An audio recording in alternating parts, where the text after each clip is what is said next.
Welcome to the Future of Education. I'm Michael Horn, delighted by my guest today, known to many, I think, already, who will be checking it out and around the world, but Amir, founder, CEO of Outschool. Amir, thanks so much for being on here. I've been really looking forward to this conversation. Absolutely. Likewise. It's a pleasure to be here, Michael. Yeah, no, I was looking back at our email correspondence and the first time we connected, which was spring of 2018. So it's been a lot since then, has changed in the world. But going back to that time and when you were starting Outschool, just for folks that maybe don't know your original mission, what were you conceptualizing that you were trying to create, and what problem were you out to solve when you did so? So, we were looking to create a consumer marketplace in K-12 education that offered learning experiences outside of school. And, that's where the name comes from, Outschool. And when I say learning experiences outside of school, I don't just mean kind of, not occurring within the school system, but also, a much, much wider range of subjects. So taking a really, really broad view of learning. And this came from, a realization and a motivation that not all really important learning is captured by the typical curriculum or can be delivered by the school system, and the feeling that we could create an opportunity, opportunities in education that were far more wide ranging and valuable and responsive to a changing world, and basically to supplement school. And to have school be where kids get core subjects and get a common baseline, but then have another place that kids could go, which was Outschool, where kids could learn differentiated skills. And I think, that's so important in a globalized economy. And when I think about what I want for my kid and what they're going to need to prepare for the changing world, I think it's going to have to be more than just the typical curriculum. So that was how we started out and what we tried to create, and we launched our first version in 2017. So I spoke to you very soon after that, and I've seen incredible growth since then. Yeah, and so speaking about that growth, actually, before we get to that growth, the experience is also pretty different from a lot of online marketplaces. A lot of places have created asynchronous learning experiences sort of targeted at mass audiences. You, by creating such a dynamic marketplace, have been able to create synchronous learning experiences with small groups of students and the teacher, but still have a ton of flexibility that online learning enables to find the course that meets your schedule needs and things of that nature. How fast did that have to come together for you to be able to, sort of have that demand side and supply side match up to create that robustness? Yeah, that's a really key kind of part of Outschool is the actual format of the learning experiences, which is small group live online.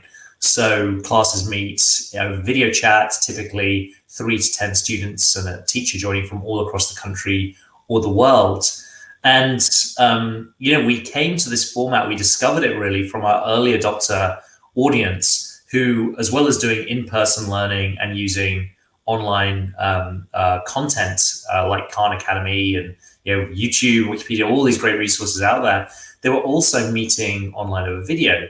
And this seemed really niche at the time, but we experimented with it and realized, wow, this format has just some incredible characteristics because it combines the best of in-person learning with online learning. The best of in-person being that people can actually react to each other live. Kids can learn from each other, from their questions, from how they're working together. You can ask the teacher, you can receive instruction that's personalized in a way that kind of broadcast video online doesn't have. But at the same time, it has all the great characteristics of online in that you can access, content and people that aren't available locally. And so it has these great characteristics. And it was really, back in 2017, was really a undiscovered format for learning and not one that had been scaled. But it had these amazing characteristics. And we decided to focus on it full time, both because of those characteristics which we identified, but also because as a format, it was growing at a really fast clip compared with the rest of the marketplace. And so, the combination of that live interactive format that makes learning so rich and engaging with a marketplace-based approach which takes a much broader view of education, has proven to be really powerful and valuable. Was growing nicely before the pandemic, and now has taken quite a turn with the unfortunate events of the last 6 months. Yeah, so let's get into that. And I see some people are joining us live. If you have questions, type them in the comments. I'll try to fire them to Amir as well. But the in terms of the pandemic, obviously you were already getting a pretty good traction, not just as a supplemental tool, but also core schooling for homeschool families and the like. And then everyone sort of became a homeschooler overnight in some weird way, tragically so in many cases, we should say.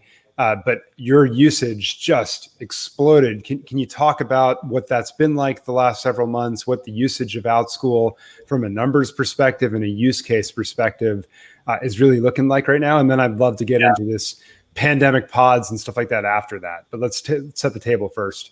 Yeah, absolutely. It's been remarkable. And I say this as someone who's worked in startups for the majority of my career, so I've been very close to very fast growth and hyper growth before. I was at Square before founding Outschool, where we grew from 400 people to 1,200 people in the space of 15 months. My co-founder Nick was the first engineer at Airbnb, so seen very fast growth before, but we never saw anything like what we experienced coming into this pandemic. Our enrollments have grown 30x over the last few months. Since the stay-at-home orders were issued and we saw mass school closures. And to give some more perspective with the numbers, about 80,000 learners had taken Outschool classes since we launched the first version of the product in 2017. But now hundreds of thousands, I think more than 300,000 have joined in just the past few months. And so it's just been a remarkable shift. And there was a degree to which, we saw it coming. Obviously, like everyone else, we were shocked at the speeds that the pandemic emerged. But there were already signals in February when the CDC issued this guidance saying, hey, schools might need to shut and people need to start exploring what they called internet-based teleschooling. And when I looked at that, I did this double take. What does that mean? I try to parse the words, and the guy's like, they mean exactly what we are doing. That's exactly what they mean. That's what they're proposing. They're proposing live synchronous remote learning with teachers instructing groups of students over video. And we got ahead of it to an extent. We prepared for massive scaling, and we also kicked off programs to share our expertise with schools, because we realized, wow, this is going to be a giant mess. If you're trying to move so many schools and teachers online at once, there needs to be education, and because people don't necessarily have the expertise. And so we kicked off a sequence of webinars, reached out to school districts and teachers, and tried and provided the benefit of the experience from our community as a means to help people with the transition. Obviously, was such even with the preparation, it's such a sudden and shocking shift that it honestly was a drop in the ocean, but we were very glad to contribute in that way, because I think we have more expertise of this type of learning than any other organization in the US. So we started preparing that way. Then when the pandemic hit, we also launched our financial assistance program on that Friday, March 13th, when I think across the country multiple states announced closures. And that was at Outschool.org, where we made a commitment to making $1 million worth of Outschool classes available for free. Because we also realized that another massive issue with the sudden shift to online learning was access. That parents with the means were going to fare better because they were able to use resources like Outschool to supplement whatever it is their school was going to provide. And that school was likely to be degraded in terms of the quality of service, the amount of teaching time they could offer going forward. And so access issues in education are a perennial problem, and they're going to get a lot worse. So we launched that program, and that also saw incredibly fast adoption, particularly around that first weekend. And then we put the announcement out that we needed thousands more teachers, because with this spike in demand, our classes, 60% of them were like selling out completely in the following week. And wow, these are group classes, so you can always add like an extra student to even with teachers maxing out their classes, they were just all selling out. And so we put a call out for thousands more teachers, and luckily we got a lot of media around that, and teachers responded to our call because at the same time all this was affecting families. Teachers were concerned about the economic impact, and it was a compelling proposition for them to use Outschool to supplement their income. So all in all, it's been the kind of growth that is not typical even at the kind of top end of fast growth startups. And we've been busy with scaling, but now preparing for the longer term, because unfortunately it looks like we haven't got the virus under control, and back to school planning by many schools is kind of reverting to being less about opening in any kind of normal way, and schools that we talk to thinking about opening in either very restricted ways, or some just straight up committing, saying it's going to have to be remote again for the next semester. Yeah, so I'd love to get into that, and just so folks know what I've put down there, that link that goes to if you visit that site, outschool.com/school closures, then it links you to the outschool.org site. You can get all that information. You can see all the steps that you've taken, and you can also figure out how to donate and support learners in need who need these access to learning right now at a critical time in their lives. Let's get into what the fall is going to look like from your perspective. First, I guess, what are you seeing in the numbers? Because I suspect you're seeing demand slightly ahead of what the media or schools, even in some cases, know based on projections of enrollments, I suspect, in some of your online classes. So what sort of signal are you getting around that for starters? Yeah, we see continued growth in demand from parents to supplements. So their expectation going into the fall is that they're going to need to continue to add time and services and instruction.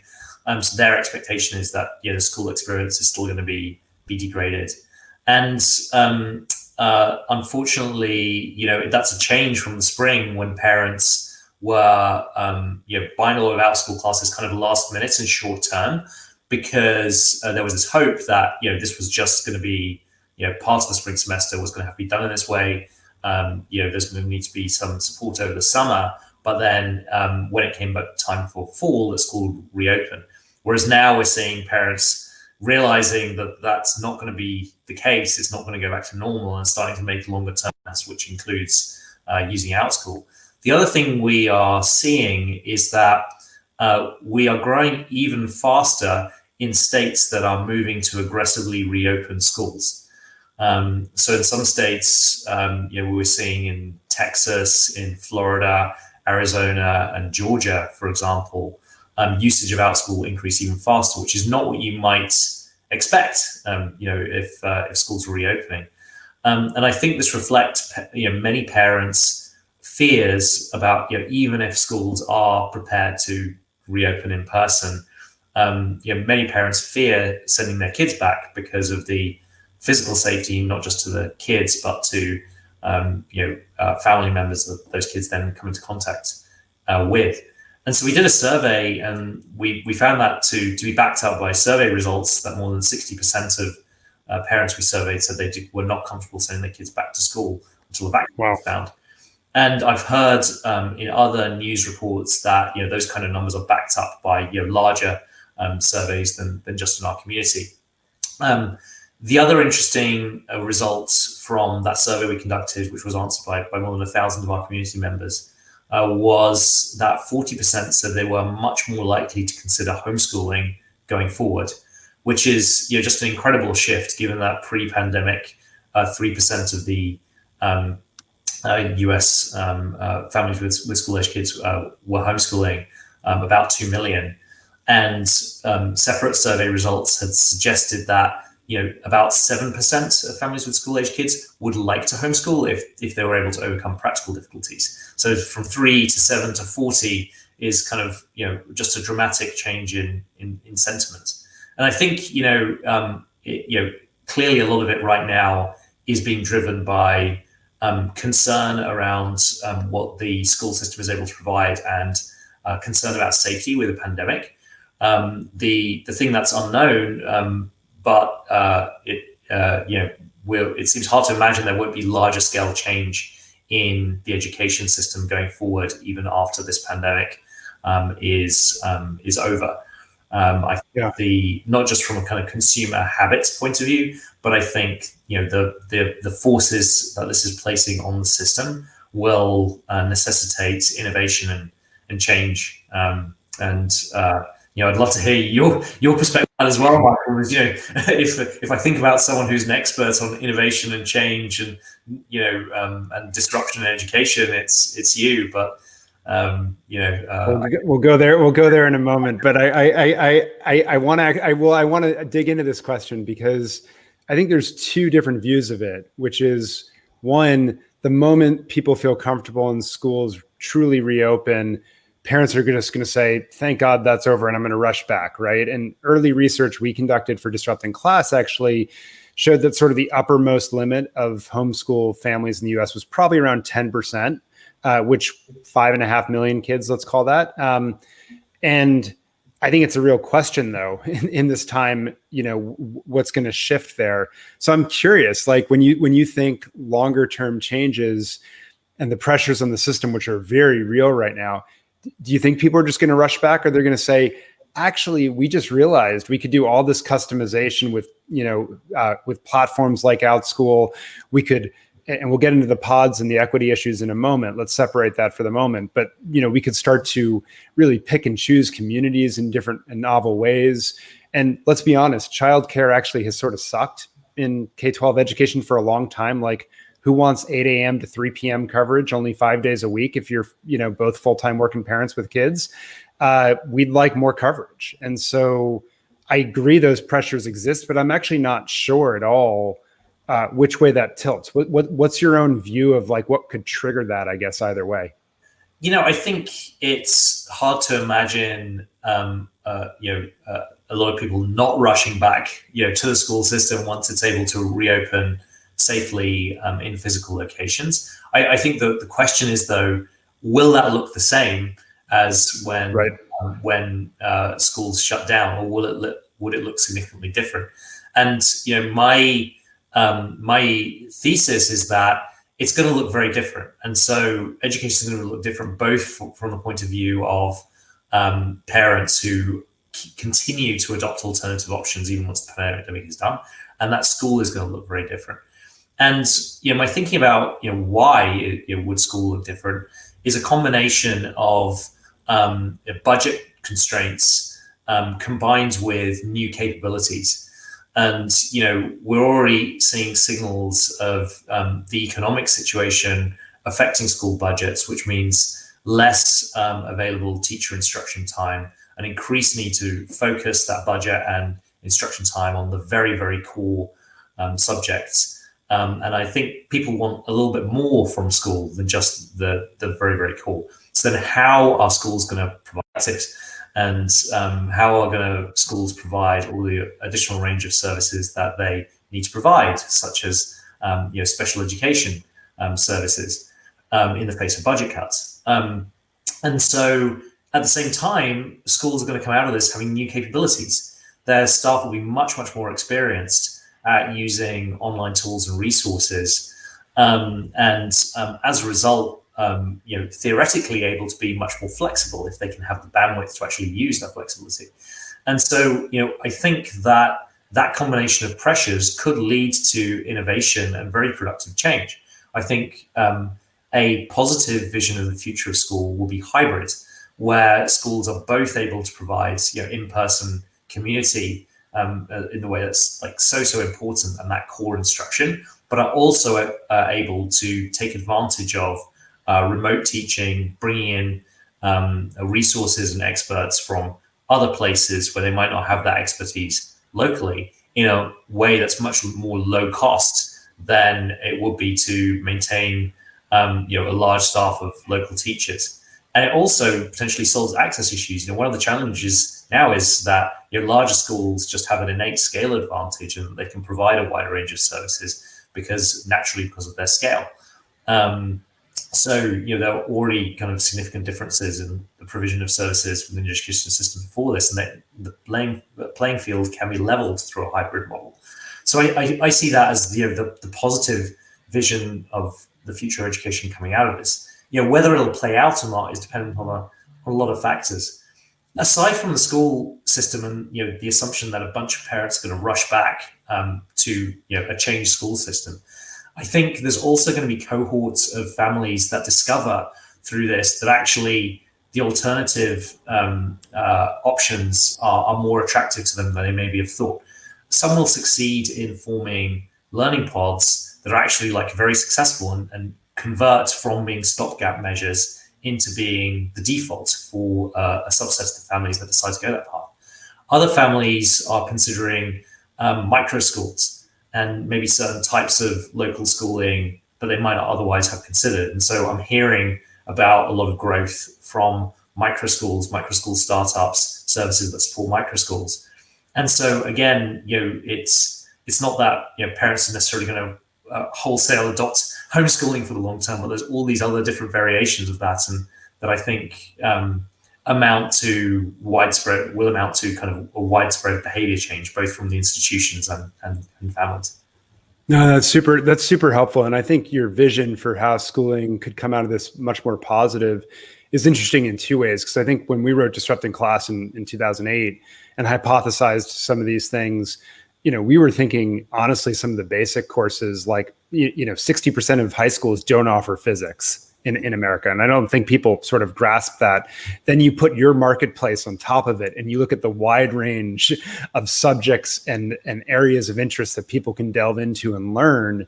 You realize, wow, schools aren't covering a fraction of human knowledge and skill that is out there, and all that you could do to create personalized environments, as you said, beyond sort of this common experience, which I think a lot of families still want their kids to have in a community, but then go much deeper in a range of topics, and also personalize how it's delivered in some very neat ways that you all have been able to do with your teachers.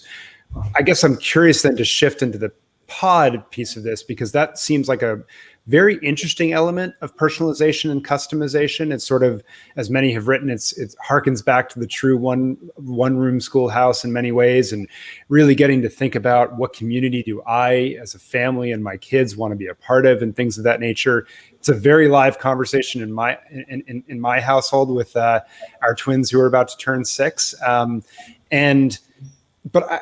guess I'm curious, how are you all supporting the creation of these pods? Because I'm sure many of them are using Outschool.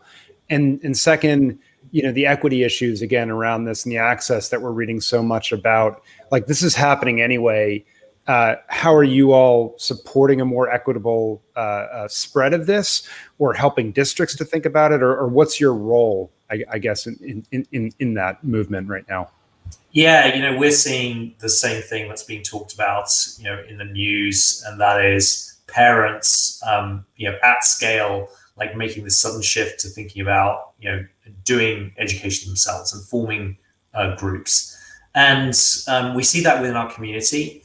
I see our role as being, to supplement these pods in the same way that we seek to supplement school. Pods are small groups of parents coming together saying our kids are going to learn together in person, and they're looking to hire a teacher to provide instruction.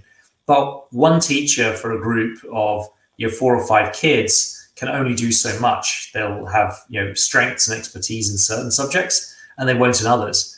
At the same time, parents ideally would like their kids interacting with and socializing with and learning with a wider range of other kids than just the 4 or 5 they might be putting up with. And so, our role as a supplement is both to provide the pods with more expertise from teachers around the world in areas that their kids are interested in, but their core teacher doesn't have the expertise in. And also to give their kids access to a wider group of classmates. It's interesting that this term learning pods is being used, because these look an awful lot like homeschool co-ops to me. and we've been supporting Yeah. homeschool co-ops since 2017. And Yep. a homeschool co-op, I guess, is just maybe a little bit more established. They often have larger groups of families than just 4 or 5. They might be 10 to 20, and maybe a little bit less formalized. It's not full time. Some of them meet only a few times a week or for particular subjects. But otherwise, basically structurally, it's the same thing. And so we were able to support them in the same way. And I guess the only distinction I'll make with a micro school is just level of establishments, licensing, and it's usually teacher led. It's, a teacher entrepreneur is usually the person founding that. Whereas, homeschool co-ops and learning pods are parent led. They're founding it and then hiring in the teacher. So there's a degree to which this form of learning is very, very familiar to us. It's just we're seeing it being called something slightly different, some different motivations to the people going in, and it happening at scale. And we have community groups, but we're not really active in the parents finding each other and actually connecting and hiring the teachers. That's happening very organically and locally through social platforms and through existing networks of families who know each other. Now, it's an incredibly interesting trend. I think there are very sad aspects to it. The fact that parents have to do this, they have to kind of take matters into their own hands, and it shows that they're thinking in the longer term, that they're expecting disruption in the longer term.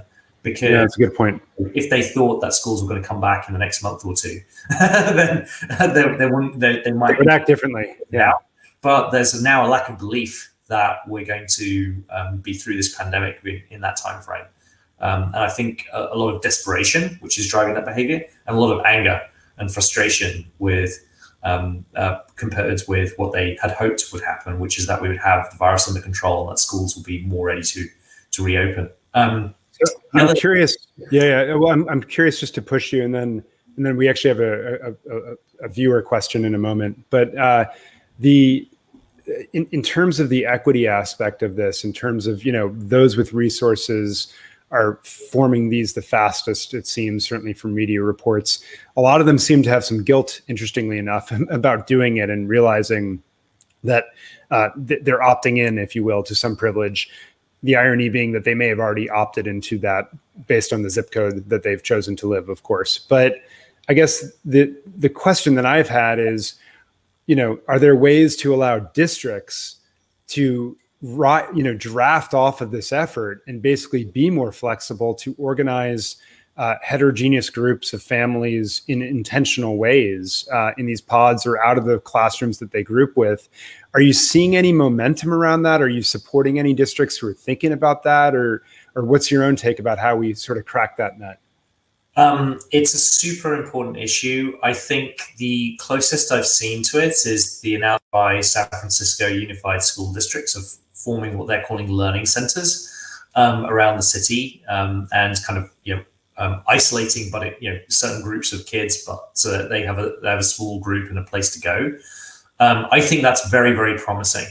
This pod trend is kind of an innovation that individual families have started driving, but I think is one that schools and could and can and should pick up. Have schools be involved in the formation of pods within their family base, provide safe spaces, and provide teachers. But it's very, very different from what a normal school schedule would look like. Totally. Yeah. But I hope to see that happen more. We are wanting to kick off programs through our Outschoolorg nonprofit arm, where we provide basically grants of both free Outschool classes and potentially funding to help school districts form these pods. We hope to make a concrete announcement about financial commitment to the program pretty soon. It's not quite ready yet. It's a live situation. But that I think is key to addressing the access and equity issues. There's no reason why learning pods should only be a privately funded initiative. It could be organized and funded publicly, and it should be. I was going to say quickly, you could also imagine schools and public cities using other spaces that are not being utilized right now toward that end, right? To giving, whether it's public libraries, you can house X number of pods in them in safe, separate spaces, outdoor spaces, of course, being another one, but also YMCAs and marshaling some of the private spaces that exist toward that end as well, I would think. Yeah, I think that's exactly what needs to happen. I think the mindset shift that needs to occur in order to enable that is the idea that the teacher is teaching a subject. Instead, the teacher has to be consistent with the pod, and there's going to have to be this acceptance that that means they're not moving from pod to pod teaching their subject, but instead very good point. The pod, and so are taking a more of a kind of coordinator role and support role for the kids. And and hopefully using other resources and online resources such as free Outschool classes to actually teach the content. And I think that mindset shift would have to happen, which is easier for the younger age groups where it's more like that anyway, and much harder for the older age groups where there's the expectation that kids are moving between class. Sure, there's subject matter disciplines and so forth. So that actually gets into, as we sort of wrap this up, two questions, I think, to close. One from the audience, from Arlen Bitsky, who asks, what about the actual online learning environment itself? There's sort of that age-old question around trying to fit or force fit what happens in a brick and mortar classroom into the new medium. How do you think that might evolve as well going forward? So I guess the first thing I'll say is I have a high degree of confidence that with the live online format, it's possible to create really, really great learning experiences. Because we see this every day, that when teachers have the right tools, the right training, and enough time to move their curriculum over, it can be great. It's different, and there's certainly work to translate, but it can be incredibly inspiring. You have all kinds of new tools which allow different types of collaboration with the students. You have a mute button, so classroom control has never been easier. But it does require just getting used to it, which is why we're providing training based on our community's expertise. So I have confidence that it's possible to create learning experiences, and those will get better with time as the tools and education gets better. I think the problem is there needs to be this expectation that, number one, it's going to take time, and the investments in saying, this isn't just in the short term, we're not just kind of putting a band-aid on this, but we're actually going to invest in trying to make these learning experiences really great. And that also requires letting go a little bit of the older ways of doing things. There's going to have to be big change in how teachers interact with the class. There's going to have to be training, and I hope, I obviously hope that this pandemic comes to a close sooner than later. But if it doesn't, it'd be better to invest sooner and later in planning for the outcome that we're going to be in this for a while.